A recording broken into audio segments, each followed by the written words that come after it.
Nag-viral online ang usa ka video diin nagpakita sa usa ka lalaki nga gituwa ang wala sa sakto nga panimuot nga nagdagandagan kalit ka napad subang mga tawo o bang labdi o mga pagkaon sa karinderya nga magiana niini sa dalan sa Consolacion, Cebu. Ama ang video na nakuha sa kabalangka o kaalarma sanglita makahatag kini og risgo sa mga katawhan apan sa wala madugay nanawat kini nga munisipalidad sa Consolacion og daling giaksyonan sa PNP Consolacion Municipal Health Office og MCWDO Ubos sa mando ni Mayor Teresa Pipito Aligado kagahapong adlaw Hunyo 18. Atol sa ginabi sa Bombo Radio News Team kang Police Lieutenant Rafi Federi, Deputy Chief of Consolacion Municipal Police Station, iyang giasoy nga mga lalaki usa ka 36 anyos nga nailan sa pangalan nga si Ferdinand Lopez taga Minangkaluna sana sa Dakbayan sa Sugbo. Dugang pa ni Police Lieutenant Federi nakadawat na og saktong pag-amuma si Lopez gani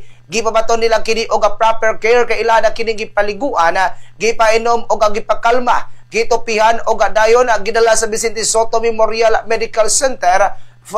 for Behavioral Sciences. Nasairan nga ang pasyente nang inahanglan og duga nga pagsusi o pagkatiman sumala sa nagtambong ang mga psychiatric resident. Bisan pa man sa mga panghitabo, gipasalig sa munisipalidad sa publiko nga kontrolado na ang sitwasyon ang individual ana-ana sa pagkatiman sa profesional o wala na hinungdan sa pagka-alarma.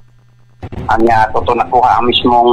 pumbuang nga nangasi na ilan to nga si Ferdinand Lopez aka Junior, 36 years old, taga Awihan, Kalunasan, Cebu City. So there na since na bala na nato ang iyang kuan tawagan ni kaparintihan mo to nga ato na siyang tagahanong proper care kung gigupitan gikuan nga mo tambal pakalma anya ato na dahil gi-endorse sa